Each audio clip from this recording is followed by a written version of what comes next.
பிதாவாகிய தேவனையும் ஆண்டவர் இயேசுவையும் அறிகிற அறிவினாலே கிருபையும் சமாதானம் பெருகுவதாக.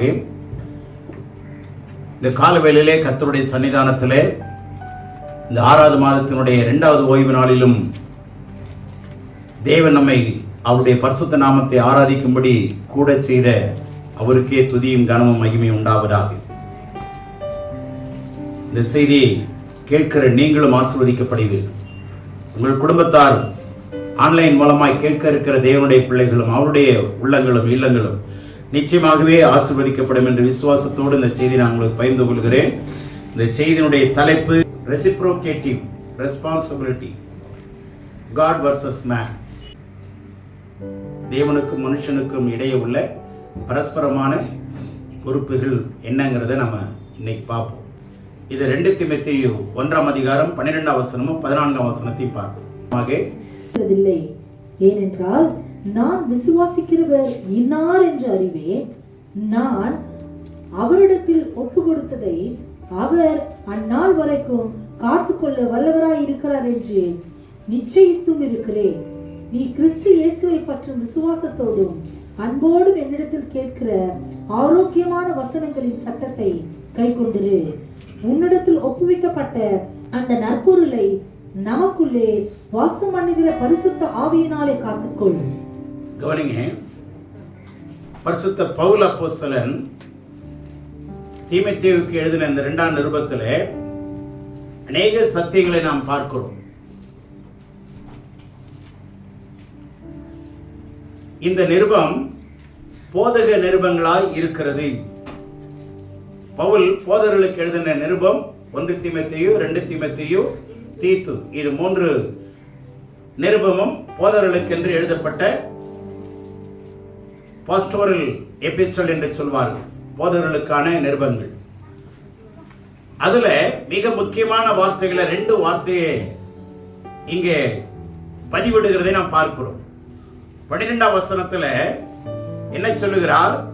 நான் அவரிடத்தில் ஒப்பு கொடுத்ததை அவர் அந்நாள் வரைக்கும் காத்துக்கொள்ள வல்லவராய் இருக்கிறார் என்று நிச்சயித்திருக்கிறேன். 14ஆம் வசனத்துல உன்னிடத்தில் ஒப்புவிக்கப்பட்ட அந்த நற்பொருளை நமக்குள்ளே வாசம் பண்ணுகிற பரிசுத்த ஆவியினாலே காத்துக்கொள். இங்க 2 விதமான வார்த்தைகளை நம்ம பார்க்கிறோம். ஒன்று, தேவன் நம்மிடத்தில் ஒப்பு கொடுத்தது. 2, நாம் தேவனிடத்தில் ஒப்பு கொடுத்தது. 12ஆம் வசனத்துல நான் அவரிடத்தில் ஒப்பு கொடுத்ததுன்னு சொல்றார். 14ஆம் வசனத்துல அவர் நமக்கு ஒப்பு கொடுத்ததுன்னு சொல்றார். இப்ப எதை ஒப்பு கொடுத்தோம்? அவர் எதை நமக்கு ஒப்பு கொடுத்தார்? இப்ப நான் அவரிடத்தில் ஒப்பு கொடுத்ததை அவர் அந்நாள் வரைக்கும்னா எந்நாள் வரைக்கும்? அவர் வருகிற வரைக்கும். அவர் வருகிற வரைக்கும் அவர் காத்துக்கொள்ள வல்லவராய் இருக்கிறார். இப்ப பிரச்சனை அவரிடத்துல இல்ல, நம்ம இடத்துல தான்.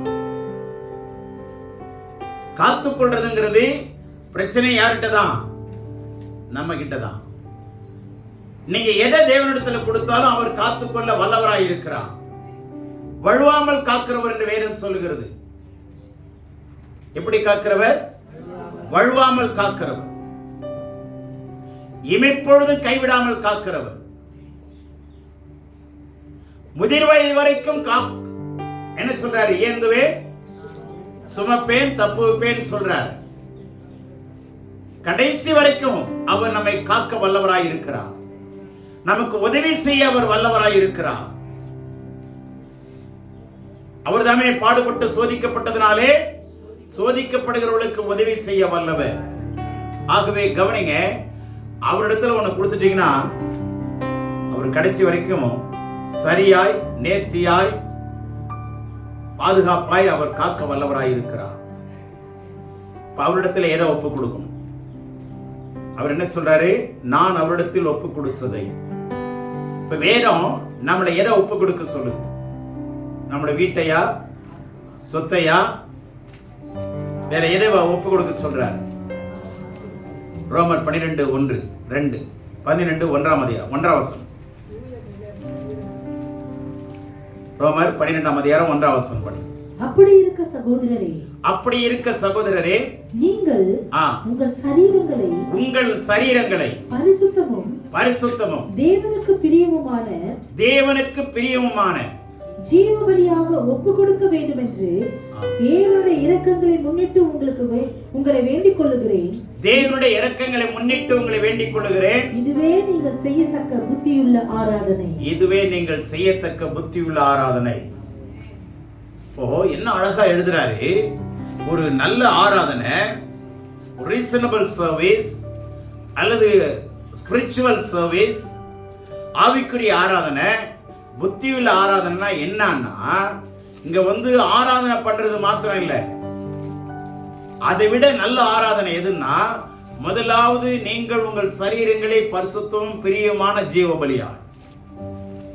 3 விதமா சொல்றாரு. பரிசுத்தமா ஒப்பு கொடுக்கணும், பிரியமான பலியா ஒப்பு கொடுக்கணும், ஜீவ பலியா ஒப்பு கொடுக்கணும். பரிசுத்தமா ஒப்பு கொடுக்கணும், சகல அசுத்தங்களுக்கும் மாய்மாலங்களுக்கும் உலகத்தின் பிரபஞ்சத்தின் வேஷங்களுக்கும் விலக்கி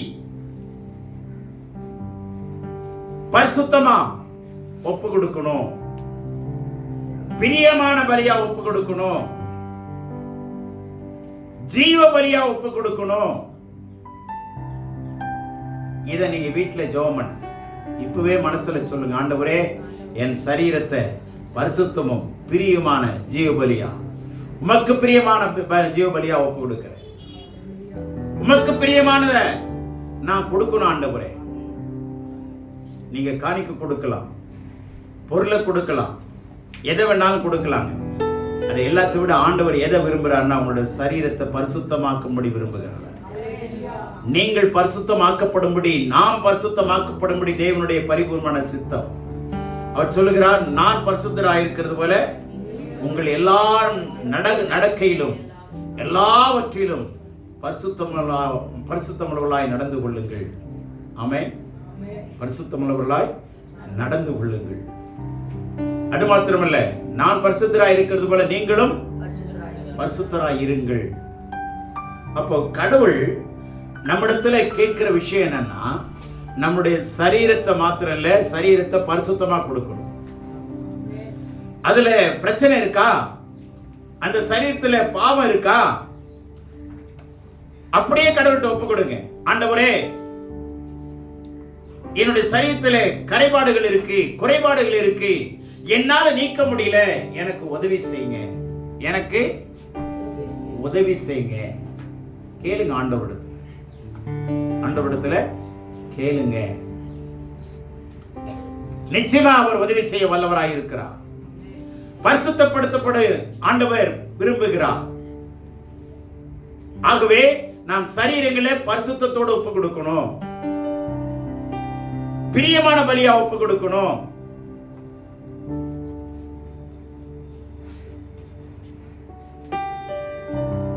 சாமுவேல் மனுஷனுக்கும் தேவனுக்கும் பிரியமாய் நடந்து கொண்டான். மனுஷரை பிரியப்படுத்தி நடக்கல. நல்ல கவனிச்சுங்க, மனுஷனை பிரியப்படுத்துறது தேவனுக்கு விரோதமான பாவம். மனுஷனுக்கு பிரியமாய் அவன் நடந்து கொண்டான். அது புரிந்து கொள்ளுங்க. உங்களை பார்க்கும்போது மற்றவர்களுக்கு பிரியம் வரணும், பிரிவு வரக்கூடாது, ஏண்டா பார்த்தேன்னு வரக்கூடாது. அந்த சந்தோஷம் இருக்கணும், மகிழ்ச்சி இருக்கணும். மற்றவங்களுக்கு முன்பாக நாம் பிரியமாய் நடக்கணும், பிரியமானவைகளை அவர்களுக்கு செய்யணும். சொல்ல போனா என்ன பண்ணணும்? ஒண்ணு வேணாங்க, சந்தோஷமா சிரிங்க, அது போதுங்க. மற்றவங்களை பார்த்து அதுக்கு ஒன்றும் காசு கொடுக்க வேண்டியதில்லை. மற்றவங்களை பார்த்து என்ன பண்ணணும்? சந்தோஷமா சிரிங்க. உருன்னு இருக்கிறத விட சந்தோஷமா சிரிங்க. சிரிப்பு ஒண்ணுதாங்க மனுஷனுக்கு கடவுள் கொடுத்திருக்கிறது. எந்த மிருகமாவது சிரிக்குதாங்க? நீங்க வளர்க்குற நாய் சிரிக்குது? எவ்வளவோ காசு கொடுத்து செலவு பண்றீங்க, ஆனா என்னைக்காவது சிரிக்குதா? இல்ல. சிரிக்கிற ஒரே ஒரு சுபாவம் யாருக்கு தான் கொடுத்திருக்கிறாரு? கடவுள் நமக்கு மாத்திரம் தான் கொடுத்திருக்கிறார். அது சந்தோஷமா சரியான நேரத்தில் சிரிங்க. எல்லா இடத்துலயும் சிரிச்சுக்கிட்டு இருந்தா பிரச்சனை ஆயிடும். சந்தோஷமாயிருங்க, மகிழ்ச்சியா இருங்க. உங்களை பார்க்கும்போது மற்றவங்க பேசணும் போல வரணும். மனுஷனுக்கும் தேவனுக்கும் பிரியமுள்ளவனாய் நடந்து கொண்டான். என்ன அழகான வார்த்தைங்க. தேவனுடைய பிள்ளைகளை, கிறிஸ்தவர்கள் அப்படிதான் இருக்கணும். தேவனுக்கும் பிரியமா இருக்கணும், மனுஷர்களுக்கு பிரியமா இருக்கணும். நம்ம நடத்துற மேனேஜருக்கு நம்ம பிரியமா இருக்கணும், வேலை ஸ்தலத்தில் நம்ம பிரியமா இருக்கணும். பிரியத்தை காண்பிங்க. உலகத்துல வேற அதை விட ஒரு சொத்து இல்லைங்க. அப்போ நாம கடவுளுக்கு நாம் பிரியமாய் மாறுவோம். சுருக்கமா சொன்னா, காண்கிற சகோதரிடத்துல உங்களால பிரியமா இருக்க முடியலன்னா காணாத தேவனிடத்துல உங்களால பிரியமா இருக்கவே முடியாது. ரொம்ப சுருக்கமா சொல்றேன், ரத்தனம் சுருக்கமா சொல்றேன். நீங்க கண்ணால காண்கிற யாரா இருந்தாலுங்க, வீட்டாரா இருக்கட்டும், கூட பிறந்தவங்களா இருக்கட்டும், நண்பர்களா இருக்கட்டும், அலுவலகத்துல உங்க கூட வேலை செய்யற ஸ்டாஃப்களா இருக்கட்டும், அவங்கள நேசிக்க முடியாது அல்லது நேசிக்கலன்னா காணாத தேவனிடத்துல நீ எப்படி அன்பு கூறுவாய்? எப்படி? அப்ப என்ன பண்ண முடியாது? ஆண்டவர் என்ன சொல்வாரு? கண்ணால பாக்குற ஜனங்கள்டே உன்னால அன்பு கூற முடியல, நீ என்கிட்ட நீ எப்படி வந்தேன்னு கேப்ப. என்ன நீ எப்படி நேசிக்க முடியும்?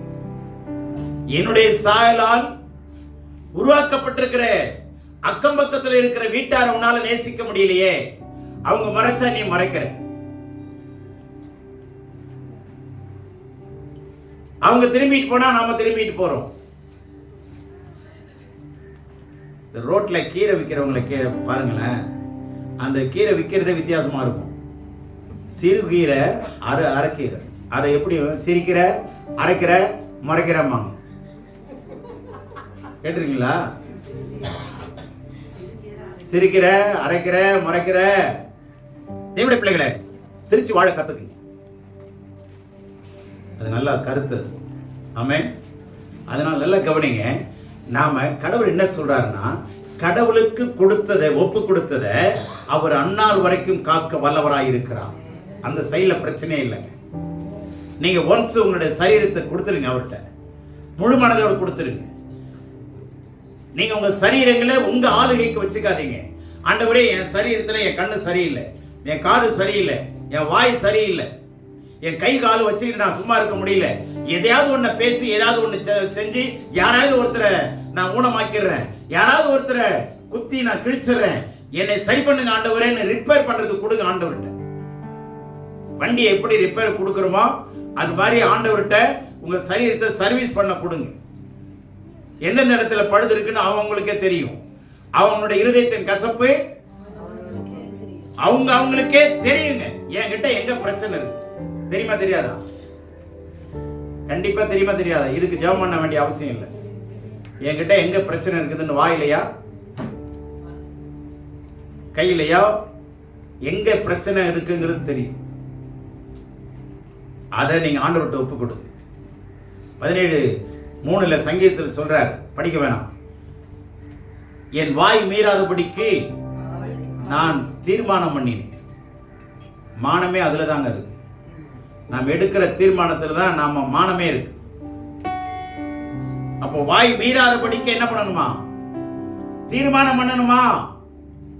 தீர்மானம் பண்ணுங்க. ஞாயிற்றுக்கிழமை சபைக்கு வராம காலு எங்கேயாவது ஓடுதா, அந்த காலுக்கு தீர்மானம் பண்ணுங்க. ஆண்டவரே, என் கால்களுக்கு காவல் வையும் ஆண்டவரே, என் வாய்க்கு காவல் வையும் ஆண்டவரே, என் கண்களுக்கு காவல் வையும் ஆண்டவரே. கேளுங்க. அப்பதான் பிரியமானவளாய், தேவனுக்கு பிரியமானவளாய் வாழ முடியும். ஜீவ பலியா ஒப்பு கொடுங்க.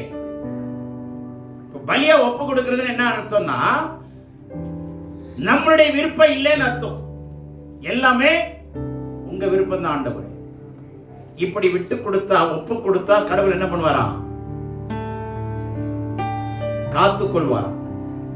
எப்படி? கரை இல்லாமல், திரை இல்லாமல், பாவம் இல்லாமல், மகா பரிசுத்தத்தோடு அவருக்கு முன்பாக நிற்கத்தக்க திராணி உள்ளவராய் இருக்கும்படி வழுவாமல் காக்க வல்லவராய் இருக்கிறார். அவருக்கே துதியும் கனமும் மகிமையும் உண்டாவதாக. அவர் வரும் பொழுது அவருக்கு முன்பாக நிற்கத்தக்க திராணி, அந்த worthiness, அந்த பாத்திரமாய் கடவுள் நம்மை மாற்ற வல்லவராய் இருக்கிறார். வேதம் சொல்லுகிறது, அவர் நம்மை தகுதி உள்ளவர் ஆக்குகிறவரும் அவர்தானே. அவர் நம்ம என்ன பண்றாரா? தகுதி ஆக்குகிறார். நம்முடைய தகுதி அவரிடத்தில் இருக்கிறது. பவுல் சொல்றாரு, என்னுடைய தகுதி உம்மிடத்தில் இருக்கிறது. தகுதிப்படுத்துகிறவர் அவர்தாங்க. நீங்க என்ன பண்ணுங்க? ஹேண்ட் ஓவர் பண்ணிடுங்க. ஆண்டவரே, என் சரீரத்தை நீங்க ஆளுங்க. உச்சந்தலைமை உள்ளங்கால் வரை என்ன பண்ணுங்க? ஆளுங்க. கோவம் வந்துருச்சுன்னா நான் பேயா மாறிடுறேன். எனக்கே தெரியுது எப்படி மாறுறேன். பேயா மாறிடுறேன். கொஞ்ச நேரம் நிதானிச்சு பார்த்தா ஏன்டா அப்படி பேசணும்னு எனக்கே வெக்கமா இருக்கு, எனக்கே அசிங்கமா இருக்கு. இது ஆண்டவர்கிட்ட அப்படியே சொல்லுங்க. ரொம்ப கேவலமா இருக்கு ஆண்டவரே, எனக்கு அந்த சுபாவத்தை மாற்றி கொடுங்க, என் சுபாவத்தை மாத்துங்க. கேளுங்க. பிரியமானவர்களாய் வாழும்படி பிரயாசப்படுங்க. உங்களை பார்க்கிறவங்களுக்கு பிரியம் வருதான்னு பாருங்க. ஆகவே இப்படி அவர்கிட்ட ஒப்பு கொடுங்க. சரி, ரைட். அடுத்தது 14ஆம் வசனத்துக்கு வாங்க. அங்கதான் நமக்கு அதிகமான விஷயமே அங்கதான் இருக்கு. இப்ப கடவுள் காக்க வல்லவராய் இருக்கிறார். காப்பாரா இல்லையா? நிச்சயமா காப்பா. பலவீனம் இல்லாம, சுகவீனம் இல்லாம காக்க வல்லவராய் இருக்கிறார். ஆனா அப்படி அடிக்கடி பிரச்சனை வருது, போராட்டம் வருது, தோல்விகள் வருது, மன சங்கடங்கள் வருது அப்படின்னா இந்த இடத்துல தான் பிரச்சனை. நம்ம ஒப்பு கொடுக்காமல் இருக்கிறது பிரச்சனையா இருக்கும். இன்னொன்னு 14ஆம் வசனத்துல, உன்னிடத்தில் ஒப்புவிக்கப்பட்ட அந்த நற்பொருளை, கடவுள் நமக்கு ஏதோ ஒரு நற்பொருளை என்ன பண்ணிருக்காரு? ஒப்புவிச்சிருக்கிறார். அவரால் நாம் பெற்றுக் கொண்டிருக்கிறோம், இலவசமாய் பெற்றுக் கொண்டிருக்கிறோம். அந்த நற்பொருளை என்ன பண்ணணுமா? காத்துக்கொள்னு சொல்லலைங்க. அங்க பாருங்க, ஒரு ஸ்பெஷலான ஒரு விஷயத்தை ஆட் பண்ணியிருக்கார் பாருங்க. ஒரு மனுஷனும் நம்ம என்ன பண்ண முடியாது? அவங்க ஆத்மாவை காக்கவே முடியாது, அவங்க சரீரத்தை காக்கவே முடியாது. அதனாலதான் அடிஷனலா ஒரு வார்த்தை போட்டிருக்கு, நமக்குள்ளே வாசம் பண்ணுகிற பரிசுத்த ஆவியானவராலே, பரிசுத்த ஆவியினுடைய உதவியினாலே காத்துக்கொள்ளுங்கள். பரிசுத்தனுடைய உதவி இல்லாம, ஆவியானுடைய உதவி இல்லாம நம்மளால காக்கவே முடியாது. பரிசுத்த ஆவியானுடைய உதவியை நாடுங்க. பரிசுத்த ஆவியானுடைய அடிக்கடி நாடுங்க. அவரோடு தொடர்பு வச்சுக்கிட்டே இருங்க. ஆவியானவரே, இந்த மனுஷன்ட்ட நான் பேச மாட்டேன், நீங்க பேசுங்க ஆண்டவரே. இந்த அதிகாரிகிட்ட நீங்க பேசுங்க ஆண்டவரே. இந்த சூழ்நிலையில கோபமா இருக்கு, என்னை மாத்தி சாந்தப்படுத்தி பேச வைங்க ஆண்டவரே. ஆவியானவரோடு கூட உறவு வச்சுக்கிட்டே இருங்க, தொடர்பு வச்சுக்கிட்டே இருங்க, ஆவியானவரோடு பேசிக்கிட்டே இருங்க. அதனாலதான் அந்த வார்த்தை சொல்லப்பட்டிருக்கு, உங்களுக்கு கொடுக்கப்பட்ட ஒப்புவிக்கப்பட்ட அந்த நற்பொருளை யாருடைய உதவியினால காக்கணுமா? நமக்குள்ளே வாசம் பண்ணுகிற, நமக்குள்ளே வாசம் பண்ணுகிற பரிசுத்த ஆவியானவருடைய உதவியினாலே காத்துக்கொள்ளுங்கள். இப்ப என்ன அந்த நற்பொருள் நமக்கு கிடைச்சிருக்கு? யூதா 3ஆம் வசனம் பாருங்க. யூதாவுக்கு எழுதின நிருபம் 3ஆம் வசனம். ஒரு அதிகாரம் தான் இருக்கு. வெளிப்படுத்தினதுக்கு முன்னாடி கடைசி புத்தகத்துக்கு முதல் புத்தகம். பிரியமானவர்களே, பொதுவான ரட்சிப்பை குறித்து உங்களுக்கு எழுதும்படி நான் மிகவும் கருத்துள்ளவனாய் இருக்கையில் பரிசுத்தவான்களுக்கு ஒரு விசை ஒப்பு கொடுக்கப்பட்ட விசுவாசத்திற்காக நீங்கள் தைரியமாய் போராட வேண்டும் என்று உங்களுக்கு எழுதி உணர்த்துவது எனக்கு அவசியமாய் கண்டது. அவசியமான ஒன்றுங்க. என்னது? உங்களுக்கு ஒரு விசை ஒப்பு கொடுக்கப்பட்ட விசுவாசம். விசுவாசம் உங்களுக்கு ஒரு விசை ஒப்பு கொடுக்கப்பட்ட, ஆமா, தேவனுடைய விசுவாசம். இது என்னன்னு சொல்றாரு? நற்பொருள்ன்றார். விசுவாசம் என்பது ஒரு சப்ஸ்டன்ஸ்ங்க, ஒரு பொருள். அது அந்த நற்பொருளை கடவுள் உங்களை நம்பி என்ன நம்பி நமக்கு கொடுத்திருக்கிறார்.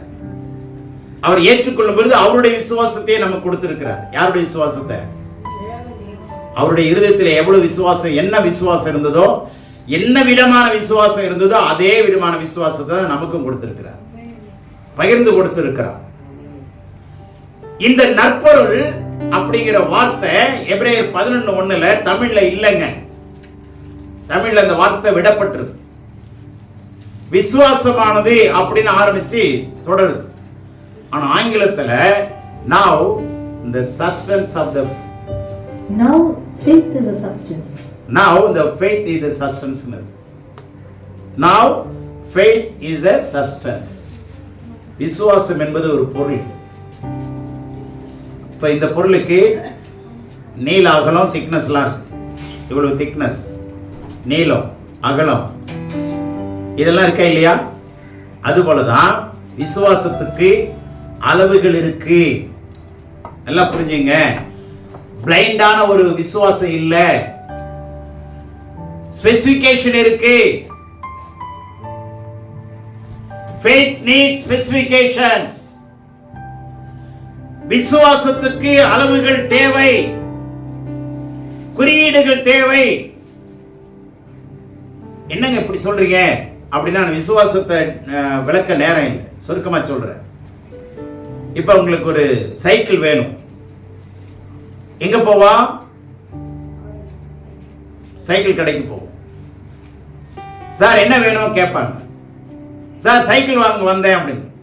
அப்படிங்களா, வாங்க அப்படின்ட்டு அடுத்த கேள்வி என்ன கேட்பாங்க? என்ன மாடல், எவ்வளவு, என்ன மாடல், என்ன டிசைன் இருக்கா?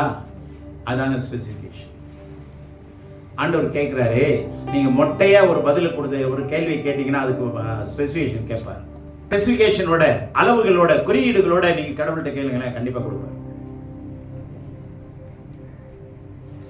சும்மா மொட்டையை போய் கடையில் கேட்டா கொடுக்க மாட்டான். சார் என்ன வேணும், என்ன ரகம் வேணும், எந்த பிராண்டு வேணும் சொல்லுவாங்களா இல்லையா? அவன் அந்த குறியீடு கேட்குறானா, அளவீடுகள் கேட்குறானா? அதுதாங்க ஃபெய்த்துக்கு நீங்கள் குறியீடுகள் கொடுத்து பழகி பாருங்க. Faith needs specifications, measurements. இதுதான் வேதம் சொல்லுது. அதுதான் நாம செஞ்சிட்டு இருக்கிறோம். ஆனா விசுவாசத்துல செய்யறது இல்லை. அதனால விசுவாசமானது நற்பொருள். அந்த பொருளை எங்க கொடுத்திருக்கிறாரு? நம்ம உள்ளங்களில் ஊற்றி இருக்கிறார், பகிர்ந்து கொடுத்திருக்கிறார். ரோமர் 12 இருக்கு. உங்களுக்கு பகிர்ந்த விசுவாச அளவின்படியே ஒவ்வொருத்தருக்கும் விசுவாசம் பகிர்ந்து கொடுக்கப்படுகிறது. அந்த விசுவாசத்தை வளர்த்துக்க வேண்டியது அவங்களுடைய கடமை. அந்த விசுவாசத்தை காத்துக்கொள்ள வேண்டியது நம்முடைய பொறுப்பு. அவர் நமக்கு, நாம் ஒப்பு கொடுத்தது அவர் காத்துக்கொள்வார், அவருடைய பொறுப்பு. ஆனா அவர் நமக்கு கொடுத்ததை நம்மளால காக்க முடியாது. ஆகவேதான் பரிசுத்தனுடைய உதவியை நாட சொல்லி இருக்க வேதவசனம். பரிசுத்தனுடைய உதவியை நாடுங்க. அவர் சரியா, நேர்த்தியா, பியூட்டிஃபுல்லா நடத்துவார். அவர் ஆமென், ரொம்ப அழகா நடத்துவார். ஆகவே அந்த நற்பொருளை காத்துக் கொள்ளுங்கள். ஒரு விசை பரிசுத்தவான்களுக்கு கூட ஒப்புவிக்கப்பட்ட அந்த விசுவாசத்துக்காக என்ன பண்ணணுமா? காத்துக்கொள்ளுங்க. சரி, அடுத்தது 2 பேதுரு 2:21 பாருங்க. தங்களுக்கு ஒப்புவிக்கப்பட்ட பரிசுத்த கற்பனையை விட்டு விலகுவதை பார்க்கிலும் அதை அறியாதிருந்தார்கள் ஆனால் அவர்களுக்கு நலமாயிருக்கும். பேதுரு சொல்றாரு, உங்களுக்கு ஒப்புவிக்கப்பட்ட பரிசுத்த கற்பனை, கடவுள் கொடுத்த கற்பனை பரிசுத்தமானதுங்க. ரோமர்ல சொல்லியிருக்கு, அது ஆவிக்குரியதுன்னு. கற்பனைங்கிறது ஆவிக்குரிய ஒன்று, பரிசுத்தமான ஒன்று. நியாயப்பிரமாணம் பரிசுத்தமானது. நல்லா கவனிச்சுங்க. கற்பனை பரிசுத்தமானது. இது உங்களுக்கு ஒப்புவிக்கப்பட்ட கற்பனை. என்ன பண்ணுங்க? காத்துக்கொள்ளுங்க. ஒப்புவிக்கப்பட்டிருக்கு. இன்னும் சொல்ல போனா இந்த கற்பனையை ஆண்டவர் இயேசு என்ன பண்ணிருக்கிறார்? இருதயத்தில் எழுதி இருக்கிறார். இருதயத்தில் என்ன பண்ணப்பட்டிருக்கு? எழுதி இருக்கிறது. காத்துக்கொள்ளுங்கள். அப்படி காத்துக்கொள்ளலன்னா நீங்க அதை பத்தி அறியாம இருக்கிறீங்கன்னு அர்த்தம். அறிஞ்சிருந்தா பாக்கெட்ல பணம் இருக்குதுன்னா பத்திரமா போவோம் இல்லையா? அறியலைன்னா கவனம் இல்லாம போயிடுவோம். தயவு செய்து அறிந்து கொள்ளுங்கள். Be aware of it. Be diligent. Be vigilant in order to keep the commandments of God. தேவனுடைய கட்டளையை நாம காத்துக்கொள்வதற்கு நாம் ரொம்ப ஜாக்கிரதை உள்ளவர்களாக இருக்கணும், கவனமுள்ளமாக இருக்கணும். ஆகவே கற்பனையை காத்துக்கொள்ளு. நீதிமொழி 19:16. கட்டளையை காத்துக் கொள்கிறவன் தன் ஆத்துமாவை காக்கிறான். கட்டளையை காக்கிறவன் ஆத்துமாவை காக்கிறான். தன் வழிகளை அவமதிக்கிறவன் சாவான். கவனிங்க, கட்டளையை காத்துக்கொள்ளு. நிகமே 1:5 இருக்கு, படிக்க வேணாம். உண்மையிலே அன்பு கூர்ந்து உம்முடைய கட்டளைகளை காக்கிறவர்களுக்கு உடன்படிக்கையும் இரக்கங்களையும் காக்கிற மகத்துவம் பயங்கரமான தேவனேன்னு ஜெபம் பண்ண ஆரம்பிக்கிறார். உண்மையிலே அன்பு கூர்ந்து உடைய கட்டளைகளை காக்கிற. அப்ப கட்டளையை காத்துக்கொள்ள வேண்டிய பொறுப்பு கடவுளுக்கு இல்ல, நமக்கு தாங்க. அந்த கட்டளையை கொடுத்தது கடவுள். ஆமென். கட்டளையை கவனிக்கணும், அறிந்து கொள்ளணும், அது கீழ்ப்படியணும். கட்டளையை கவனிக்கணும் அல்லது அறிந்து கொள்ளணும், கவனமா இருக்கணும், கீழ்ப்படிய கவனமா இருக்கணும்.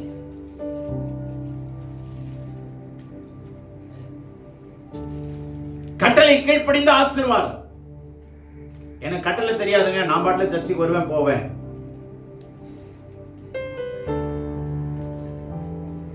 Blessings and cursings are integral part. நல்லா கவனிச்சு, ரெண்டுமே இணைஞ்சிருக்கும். கீழ்ப்படிஞ்சீங்கன்னா ஆசீர்வாதம், கீழ்ப்படினா தெய்வ கோபம் வரும். அதனால கட்டளையை காத்துக்கொள்ளு. நம்ம கொடுக்கப்பட்ட ரட்சிப்பை காத்துக்கொள்ளுங்க, நம்ம கொடுக்கப்பட்ட அபிஷேகத்தை காத்துக்கொள்ளுங்க, ஐக்கியத்தை காத்துக்கொள்ளுங்க, பரிசுத்தத்தை காத்துக்கொள்ளுங்க. உங்களை கடவுள் நடத்துறாரா இல்லையான்னு பாருங்க.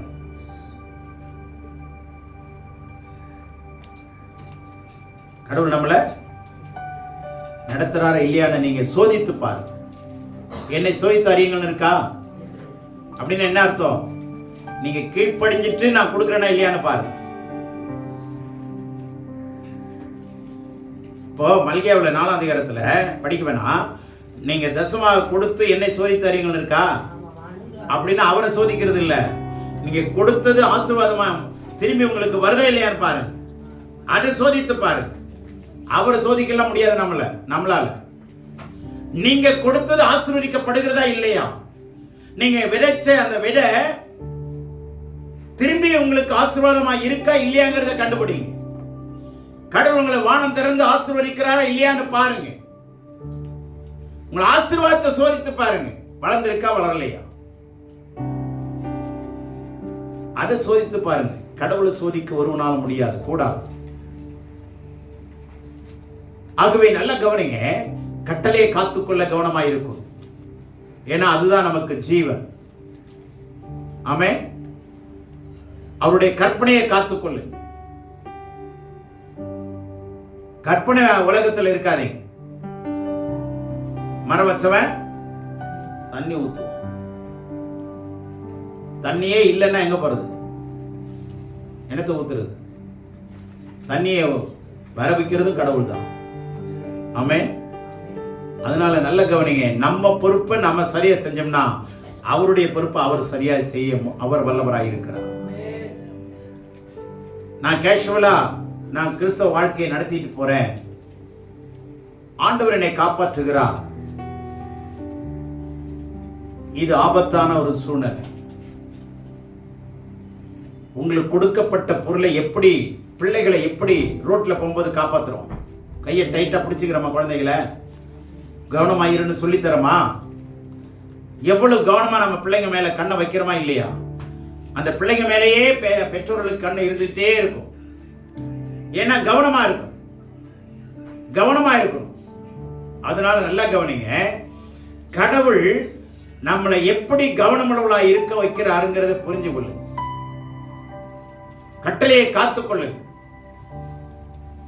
பொதுவான விசுவாசம் பாதுகாப்பை கொடுக்காது. பொதுவான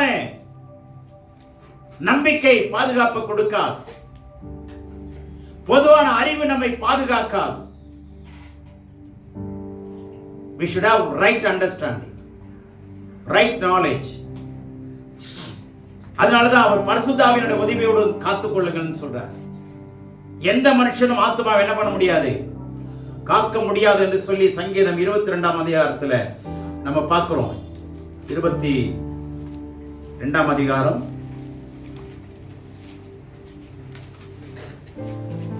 29ஆம் வசனத்தினுடைய கடைசி பகுதியை வாசிக்கிறேன். 22, 29 கடைசி வரை. ஒருவனும் தன் ஆத்துமா அழியாதபடி அதை காக்க கூடாதே.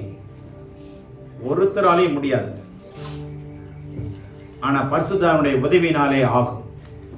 அதனாலதான் சகரியா சொல்றாரு, பலத்தினாலும் அல்ல பராக்கிரமத்தினாலும் அல்ல, பரிசுத்த ஆவியானவராலே ஆகும். நடுவரனாலும் அல்ல, நீர் பாய்ச்சுறனாலும் அல்ல, விளைய செய்கிற தேவனாலே ஆகும். ஓடுகிறனாலும் அல்ல, விரும்புகிறனாலும் அல்ல, இறங்குகிற தேவனாலே ஆகும். எல்லாம் ஆண்டவராக. அதான் இயேசு சொல்றாரு, என்னால் அன்றி உங்களால ஒன்று கூடாது. Without me he cannot do anything. என்னால் அன்றி உங்களால ஒன்று செய்ய முடியாது.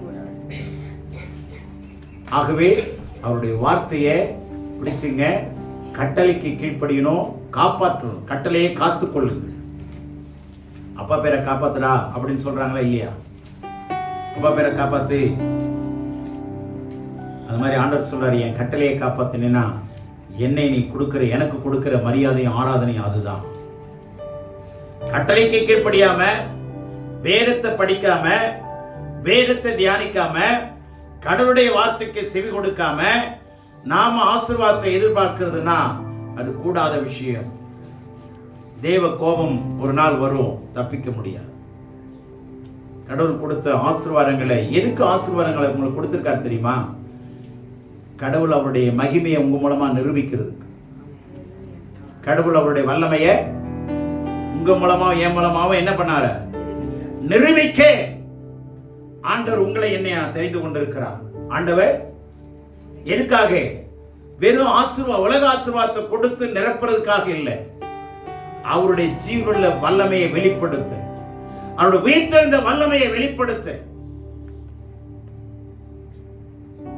அவருடைய கட்டளைகளை காத்து நடப்போம்னா அவருடைய கரம் நம்மேல் இருப்பதை அந்நிய ஜனங்கள் காண்பார்கள். ஆமென். நம்மளே சொல்லிட்டு இருக்க வேண்டிய அவசியம் இல்லைங்க. நிச்சயமாக கர்த்தர் உங்களோடு இருக்கிறார். தாவீதோடு கூட கர்த்தர் இருக்கிறார் என்று சவுல் அறிந்தபடியினாலதான் பயம் அவனை தொடவே முடியல. கர்த்தர் தாவீதோடு கூட இருக்கிறார் என்று சவுல் அறிந்திருந்தான். நல்லா புரிந்து கொள்ளுங்க. கர்த்தர் உங்களோடு கூட இருக்கிறதை உங்கள் பக்கத்தில் இருக்கிறவங்க அறியணும். அவங்க சாட்சி சொல்லணும், கர்த்தர் உங்களோட இருக்கிறாருங்க. அதாங்க சரியான சாட்சி. ஆகவே கவனிங்க, அவரிடத்தில் நான் ஒப்பு கொடுத்த அந்த நற்பொருளை, அவர் நம்மிடத்தில் ஒப்பு கொடுத்த அந்த நற்பொருளை அவருடைய பரிசுத்த ஆவியினாலே காத்துக்கொள்ளுங்கள். நம்மிடத்தில் வாசமாயிருக்கிற ரட்சிப்பை காத்துக்கொள்ளுங்க, அபிஷேகத்தை காத்துக்கொள்ளுங்க. அவர் தந்திருக்கிற எல்லாவற்றையும் காத்துக்கொள்ள நாம் கடமை உள்ளவர்களாக இருக்கும், கடமைப்பட்டவர்களாக இருக்கும்.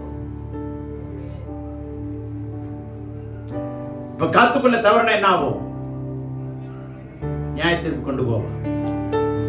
காத்துக்கொள்ள தவறினா நாம் நியாயத்திற்கப்படுவது நிச்சயம். நேரம் நமக்கு கொடுக்கப்பட்டிருக்கு, அந்த நேரத்தை காத்துக்கொள்ளும். 24 மணி நேரத்தை கடவுள் கொடுத்திருக்கிறார். 1 மணி நேரம் கூட வேதத்தை வாசிக்க நேரம் இல்லை. வாசிக்க தெரியலன்னு எஸ்கேப் ஆக முடியாது. வசனம் பேசுகிற ஆப் இருக்கு, ஆடியோ பைபிள் இருக்கு. அதை போட்டு வசனத்தை உங்களால என்ன பண்ண முடியும்? கேட்க முடியும். எப்படி நியூஸ் வாசிக்கிறத கேட்கிறோம், டெலிவிஷன்ல நியூஸ் வாசிக்கிறத கேட்கிறோம்ல, படிக்க முடியலன்னு கேட்க முடியுது இல்ல, புரிந்து கொள்ள முடியுது இல்ல. அது மாதிரி வசனங்களை வாசிக்க அந்த ஆடியோ ஆப் மூலமா அதை நீங்க கேட்டு அதை நீங்க உணர முடியும். அப்ப காதுகளால கேட்டு கீழ்ப்படியறதுக்கான வாய்ப்புகளை கடவுள் நமக்கு கொடுத்திருக்கிறார்.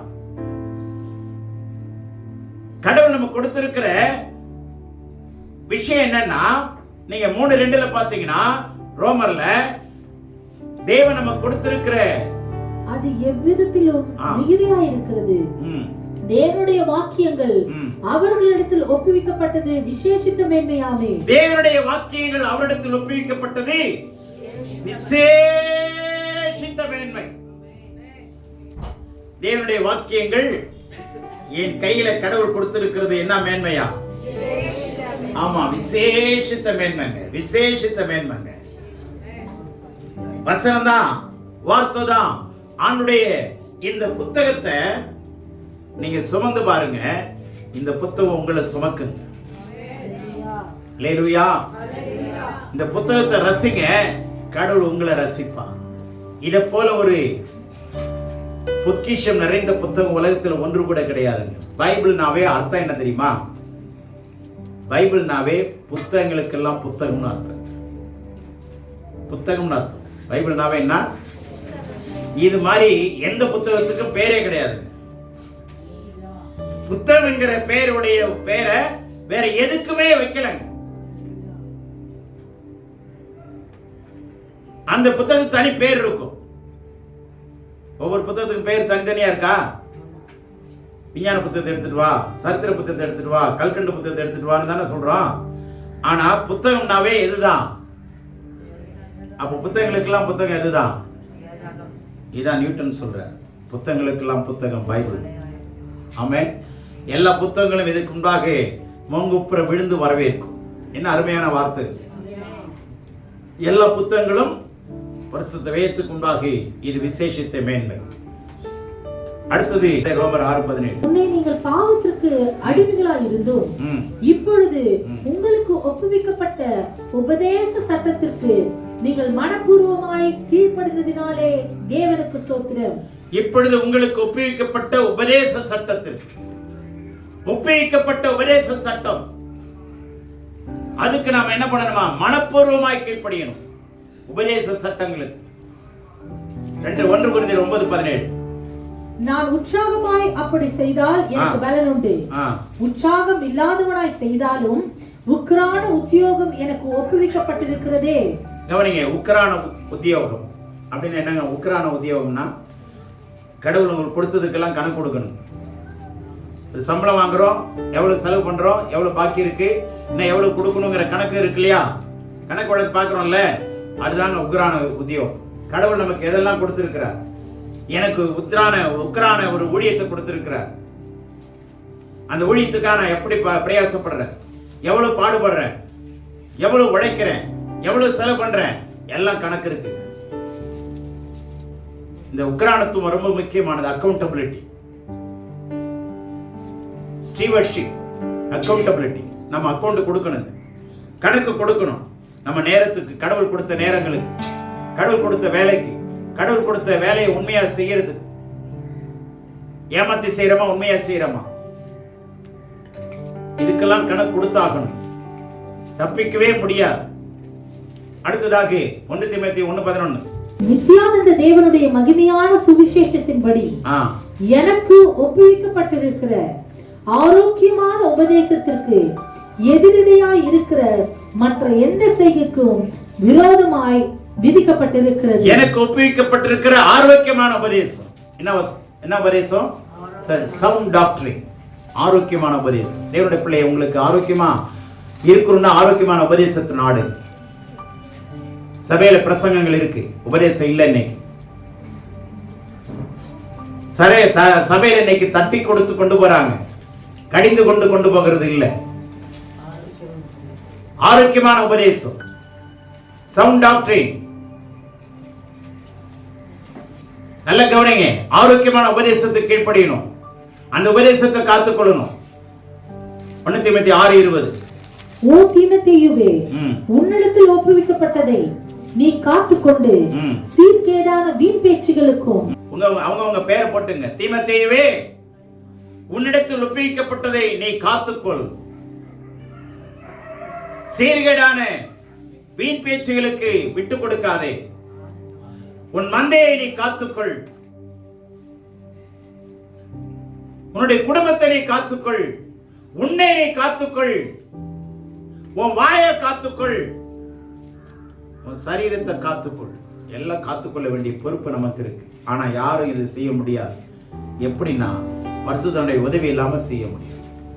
அதுக்காக அடிக்கடி என்ன பண்ணுங்க, ஆவியானவரே, பரிசுத்த ஆவியானவரே எனக்கு உதவி செய்யுங்க, என்னை கைட் பண்ணுங்க, என்னை வழி நடத்துங்க. நான் எப்படி நடக்கணும், எங்க நடக்கக்கூடாது, எங்க போகணும், எங்க போகக்கூடாது, யாரிடத்தில் எதை பேசணும், தயவு செய்து வாயை கட்டுங்க. நமக்கு வீணான பேச்சுக்கு இடம் கொடுக்காதீங்க. வீணான தோழமைக்கு விட்டு கொடுக்காதீங்க. ஆகவே தயவு செய்து நாம் காத்துக்கொள்ள கடமைப்பட்டவர்களாய் இருக்கிறோம். கடவுள் நமக்கு கொடுத்த கற்பனைகளை, ஆரோக்கிய உபதேசங்களை, ஆரோக்கிய சட்டங்களை, கொடுத்த ஒப்புவிக்கப்பட்ட உக்கிரானத்துவத்தை காத்துக்கொள்ள நாம் கடமைப்பட்டிருக்கிறோம்.